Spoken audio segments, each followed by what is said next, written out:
didn't doubt you for a second, Bobby. It was a little awkward last night, man. I got in my feelings last night. We were being a little... I was like, who's doing that? I guess that's me. Yeah, some of the few ingredients I need to do this stuff is, and I hate to say it, not when I'm racing, obviously, is alcohol and loud music, bro. If I don't have one or the other, I ain't coming.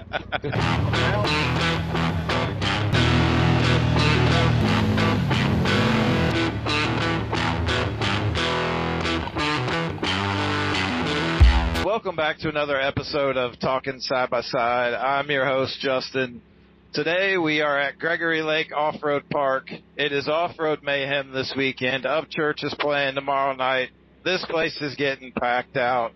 The entire cast from Mud Madness is here. And we are sitting in cab with Larry Dredbone Oaks. Larry, how are you, bud? I'm good, man. I'm good. I didn't go too hard last night. Usually I make the rookie mistake of going the first night going too hard, and then I'm super hungover the next day. I didn't do it this time, so I feel good. That's good, man. That's good. I used to have that problem. So I tell you what, man, my buddy Gary he usually comes along with me to a lot of these things. He couldn't come today. He's actually a police officer back in our town. He had to work. Of all the people I've interviewed so far, he was so jealous today that he wasn't going to be able to be here and meet you. No shit.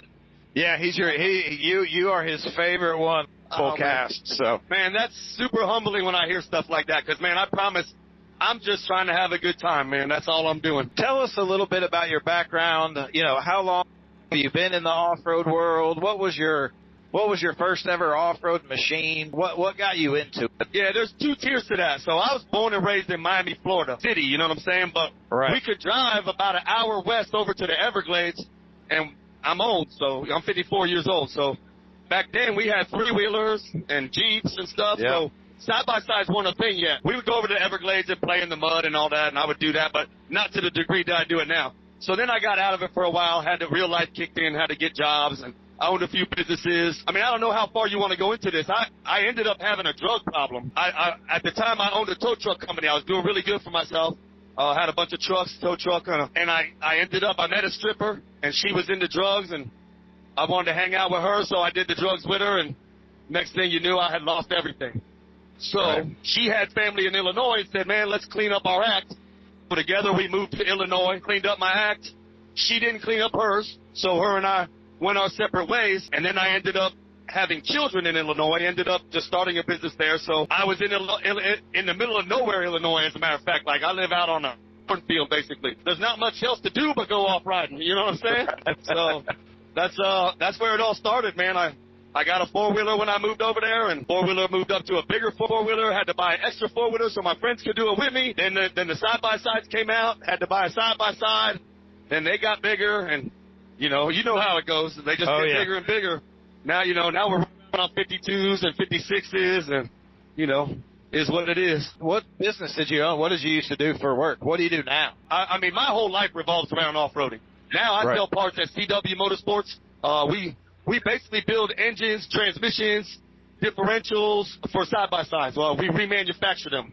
We put some upgraded parts in them and make them a little stronger than factory and give them back to you at a decent price with a decent warranty. I don't build the engines personally, but I sell parts worldwide. That's basically what I do. I slang side-by-side and ATV parts, super ATV dealer, high lifter dealer, it's what we do, man. Like I said, my whole life revolves around it. I make music about off-roading, now the TV show. Yeah.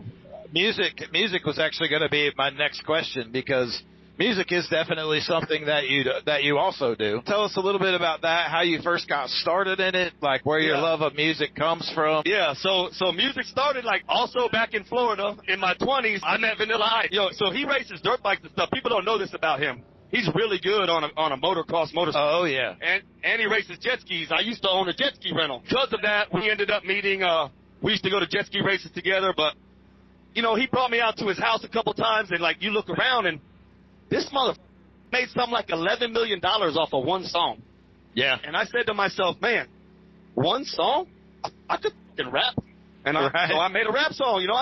I bought some little equipment and went in my closet, with a microphone and started rapping.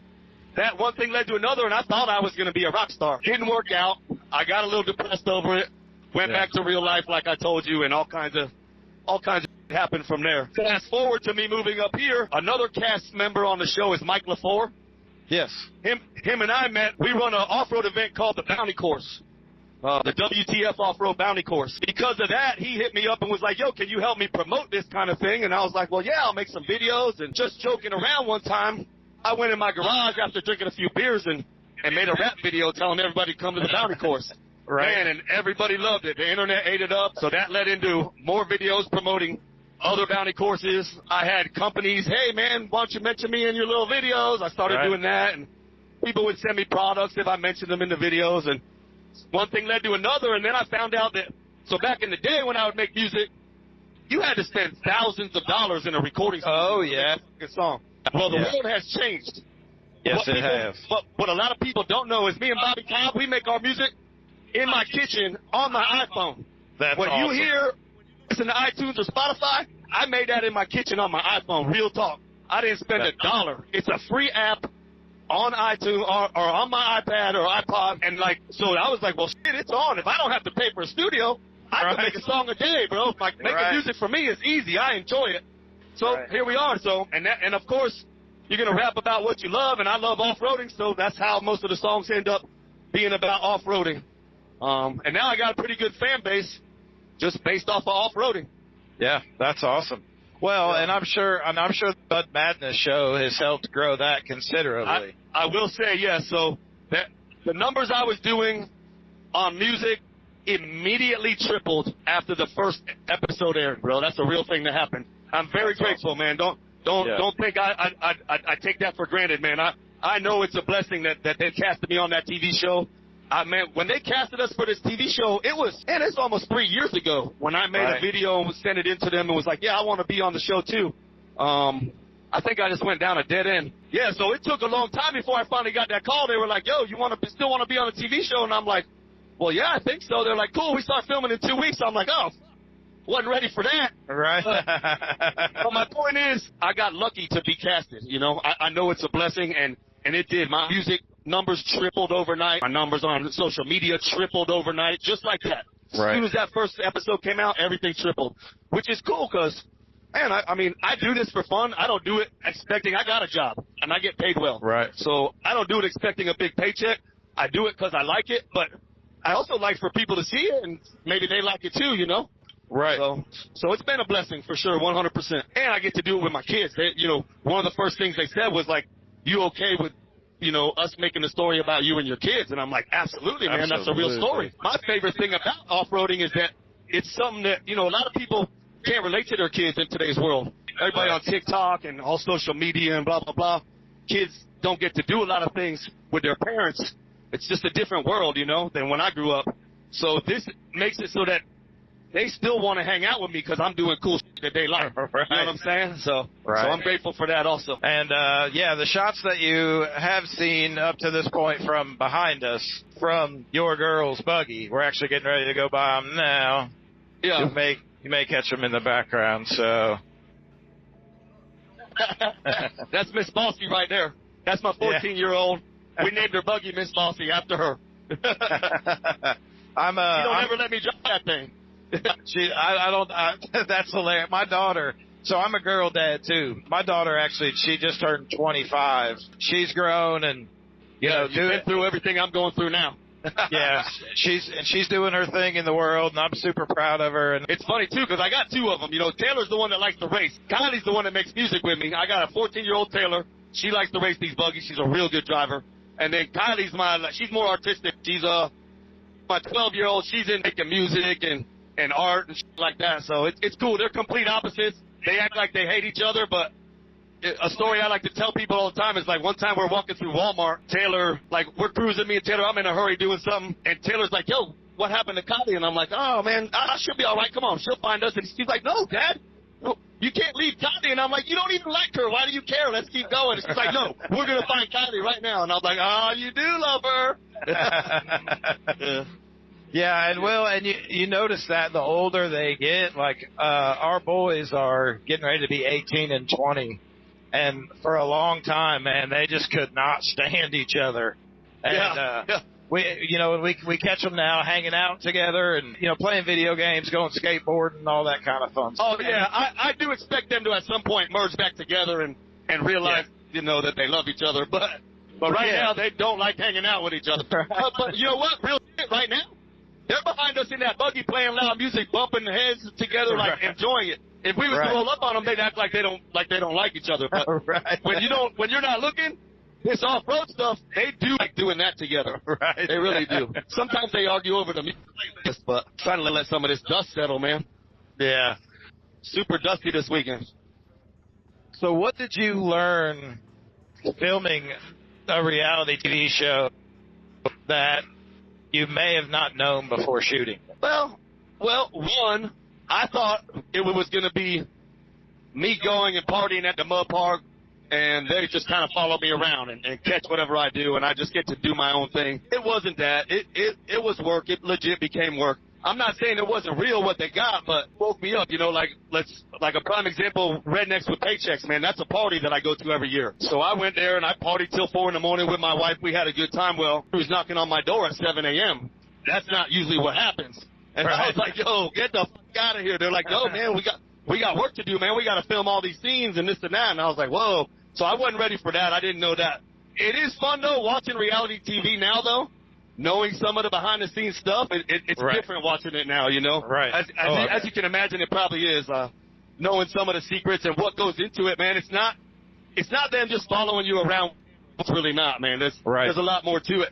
If they miss something, they're mad about it, and they're like, man, can we recreate that? And, and us as cast members, we kind of fight with them like, no, we're not recreating nothing. That's acting, you know what I'm saying? So we go round and round. There's some behind-the-scenes stuff that goes on like that, but I don't know. It's been a cool experience, no doubt, 100%. I can't wait to start filming again. Now that I know what I'm getting myself into. Right. So I take it there's going to be a season 2. It looks that way. So I'm not legally allowed to say yes, there is. You know what I'm saying? Right. But, right. Yeah, I mean, you're prepping for it. Yeah, yes, that's 100% true. Everybody is prepping for it, yes. There's a list of things to do that I think that they're all just waiting for that green light. Well, the thing, I tell you, when I first heard about the show, I was slightly nervous because I was curious of how they would portray the off-road world and the off-road community. And I think that's that a lot. And I think that's probably fair with any industry because it's not always the, feel good stuff that sells. It's the drama or, the stuff you can kind of poke fun at. Like West Coast choppers back in the day, the dad and the son just fighting all the time. Sometimes they like that stuff. Yeah, for sure. Yeah. So, but I really thought they did a great job, honestly. I mean, it was pretty true to how an actual event goes. So do I. I thought they did well. There's different ways you can show it, and man, there's just all kinds of different ways that we do this off-road stuff. Like, what we do is a small fraction. What's up, guys? A small fraction of what goes on in the off-road world. I mean, from California. Right. I mean, I see guys in, like, Nicaragua off-roading. What's up, Ethan? I try to tell people, like, so online, sometimes we get some hate, and I would have done it this way. I would have done it that way. And it's like, I try to let them know, like, you still can. Like, nobody's stopping you from making a show the way you want it. Right. This was their money. This is how they chose to show it. But don't think this is all there is to off-roading. This is just a fraction of what goes on in the off-road very world. Small.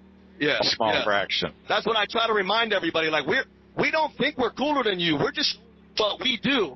You know what I'm saying? It's like, I get it, man. I know they're out there in the dunes in California. I know they're over here in Kentucky, Tennessee, climbing hills, rock mountains and shit. Ohio, like, it's not just Texas, Louisiana, Missouri, you know what I'm saying?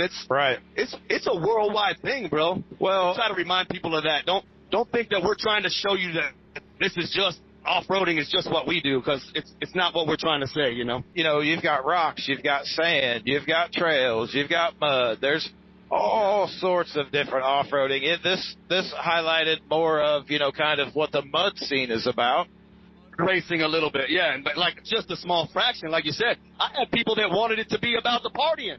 They were like, yo, we don't care about your fucking racing. We want to see people partying at night on the trail. Right. I get it, bro. I would love to see it too. If you guys want to follow me around while I party, please do. You know what I'm saying? I like the attention. I ain't gonna lie. I mean, I'll play my music for you the whole time, so maybe I'll even get more fans. You know. Tell me about Thug Nasty Off-Road. Yeah, so Thug Nasty Off-Road started, man, like 5 years ago, around the same time that I hooked up with Mike LaFleur and the WTF Off-Road bounty course and stuff. So it was also the pandemic was going on. They were shutting down the United States, you know. Everybody had to stay home, and, well, I was bored. So off-roading, though, did not take a hit. Off-roading grew because of the pandemic. Yes. You know, everybody was bored at home, extra money, said, I'm buying a side-by-side. Right. So the one industry that was blowing up when the rest of the world was falling apart was off-roading. I'm a little artistic, so what I was doing is I was taking pictures of people's, you know, they spend all their time and money building a nice buggy. Well, I was taking a picture of it, recreating a graphic design of it, and putting the name of their buggy on it and making design out of it. My house, I was pressing T-shirts. Right. So if you wanted to have your buggy on your shirt without having to, you know, buy 60 of them, I could make you 5 of them for you and your kids or whatever at a halfway decent price. So that's where it all started. I started just, and it got to where, man, I couldn't keep up. I was pressing shirts all day, every day. So that just turned into, you know, I'm getting tired of this. And then I had to go back to work, you know. Pandemic ended, had to go back to work. I couldn't keep pressing these shirts in my spare time. So I was like, well, I already got a name. Let me just run off, you know, a couple thousand shirts and see what happens. And I did. And at the same time, I'm in with Mike at the WTF Off-Road Bounty Course. I would bring my stuff there, and man, I've been doing well with it ever since. And, and now I just label everything. Like, I have a music label now, Thug Nasty Off-Road Music. Nice. We have a publishing company. It's pretty much just my brand now. I brought Bobby Cobb in. Bobby Cobb's my best friend. On the TV show, that buggy that you see me racing, the red, white, and blue one, he actually owns that buggy. Because like I said, when they called me up to do that TV show, they were like, we film in 2 weeks. And I was in the process of building a big buggy, but I didn't actually have the buggy yet. I just had the parts. And Bobby's like, well, just put them on my buggy. And I was like, man, I've been super grateful of that because, you know, you saw how it went. If he wouldn't have gave me that buggy, I don't know what I would have done. Parts I had bought were for Polaris, and at the time I was driving a Kawasaki, so it wasn't going to work out. So he saved the day. Yeah. My point was Bobby has become Thug Nasty Off-Road too. It's basically the two of us and my kids, you know, and my wife. Nice. It's just kind of our brand. You know what I mean? Yeah. Well, and it's nice to be able to create something like that. And I mean, I'm sure Bobby's like family to you. How long have you guys been friends? Well, about 5 years now, since I started off-roading. Yeah. So Mike LaFleur was a mutual friend of ours. And one day he sent me he sent me a screenshot of something that Mike had said, or Bobby said, man, Larry's super cool. And I was like, what? Bobby Cobb knows who I am? Because at the time I thought Bobby Cobb was one of the coolest guys in that game. He had the biggest defender in the world. I was like, how does he even know who I am, you know? And Bobby thought the same thing about me when he showed him the screenshot of me being like, what, Bobby Cobb? And it was just kind of funny that we both thought each other was so fucking cool that the other one wouldn't recognize us. Right. I haven't been up here yet through the vendors and stuff. This is where your meet and greet's at? Yeah, I think it's supposed to be around here somewhere. I haven't been told a whole lot about it, but the last time I asked, they said they want to do it around the pandemic tent. There's a Super ATV, guys. Yeah. What do you think about this event here so far? Man, I think it's gonna be one for the record books, man. We'll see. Yeah. It looks like it's gonna be packed. It's only Friday, and the park is filling up pretty quick. I was here last year for a mud fest that they had, and I had such a good time that when I heard that we were gonna kind of put on our own event here, I was super excited about it. You know.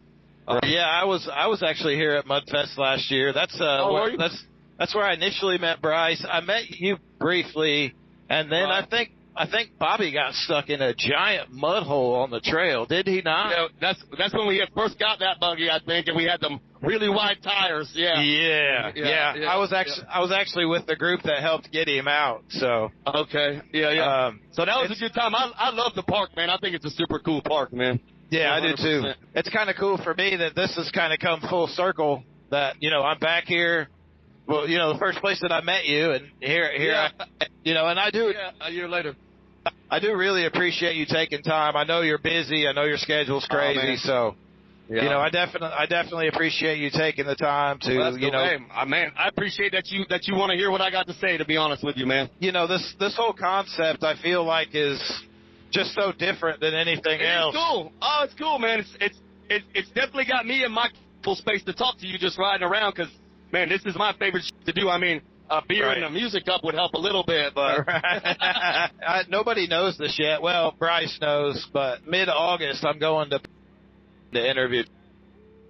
Ooh, that's a nice one, man. I'm a big fan of his, bro. That dude's, he's office rocker, and I love it, dude. I love it. Yeah. Been a favorite of mine for a very long time. So I'm trying I'm trying to keep my cool about it and not act like it's a huge deal yet. But I know once I get there, it's going to be a completely different situation. So yeah. Going to go all fanboy. and I don't really want to announce anything yet, just in case something falls through or there's always somebody out there trying to sabotage something you're doing. So man, that's a real thing. It sucks that the world's like that, but yeah, it is. But here you are talking about it on this podcast right now. So yeah. Well, I'm going to edit it, so I don't know if I'll. I don't know if I'll leave it in yet or not. So I don't know how much editing he's going to do, guys, but you may have just missed some really cool part of this conversation that you didn't get to hear. How has the whole Mud Madness thing, how has it changed your life, both for the better? Like, I want to hear the positive and negative sides of it both. Yeah, there's haters, man. The haters exist. You just touched on it a little bit, man. People try to sabotage you. As soon as they see you winning, all of a sudden they care in the wrong way. I find a lot of people want attention now, and don't get me wrong, man. I know who I am, and I know I like attention. I'm not going to deny it. You know what I'm saying? It's part of who I am. As a musician, you just kind of got to be that way. I don't understand when you want attention so bad that you're willing to make it negative attention. I've never understood that, and man, we have gotten some of that. We touched on it a little bit before. You know, a lot of people have this idea of how they thought the TV show should have been made, which is fine. I don't have a problem with you wanting it to be a certain way, but don't be mad at me because it wasn't how you wanted. I just did my job, you know. They said, you want to be on a show? I said yes, and I woke up and did what they told me every day. You know what I mean? So I was amazed at how many people were legit mad at me over it. And I'm like, man, I think I'm a pretty nice guy. You know what I'm saying? I try to stay out of trouble. I've changed my life for the better. It's me and my family, my kids. Some of the hate that goes on blows my mind. But the other side of that, there's so much more positive energy that has come from it than negative. So I just focus on that. The TV show, actually, they have teams that are supposed to help you with that stuff, and they call you and they coach you. Look, just scroll past. And, I mean, that's the best advice I got from anybody on that TV show was just scroll past, man. They got something negative to say. Scroll right on by. Don't even pay it no mind. And I do that, man. And I pretty much do that with my life now.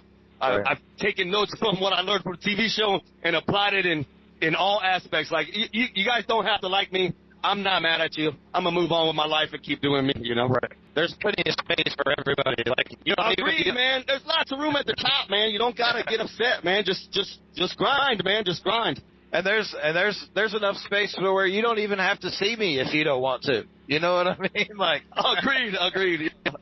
So, all right. Well, for my last question, and I ask everybody this question: if you're off, this may be a little bit easier for you since you're a musician. If your off-road life had a theme song, what would it be?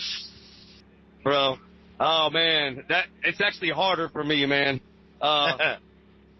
Pinpointing music, man, I love it so much. I cannot pinpoint music, man. I have a hard time doing top 10 lists and stuff like that. I mean, and that's top 10. You're trying to ask me to sum up something with one song, man. So I'm gonna pick one of my own songs.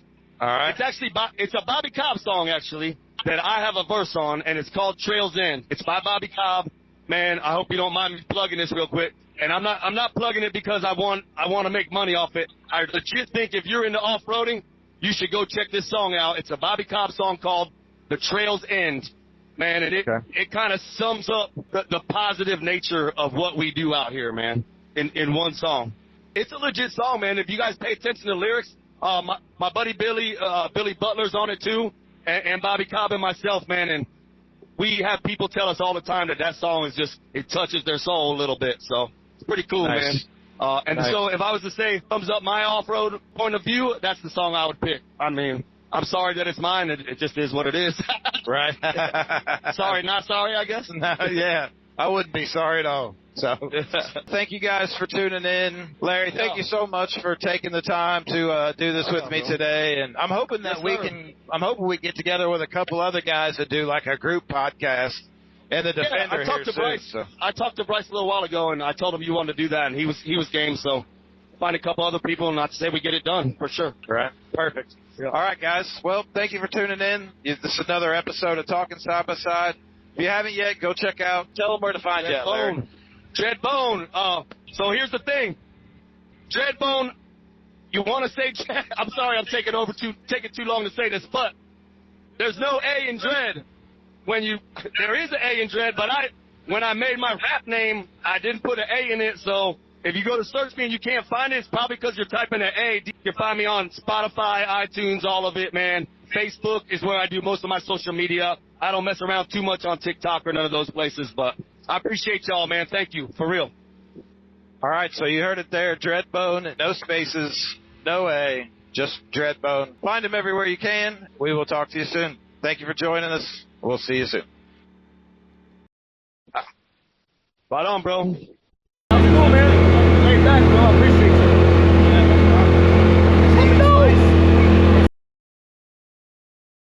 Mr. John Whaley himself. How are you, John? I'm doing good, man. You? Let me read the comments. Oh, hey, what's up? What's up, Billy? I don't care about Billy. I worked at Bigfoot the monster truck. The only thing I know to do right now to make some money before my daughter's born is build this cage and get paid. I say we just turn around. I don't want to tear your stuff up.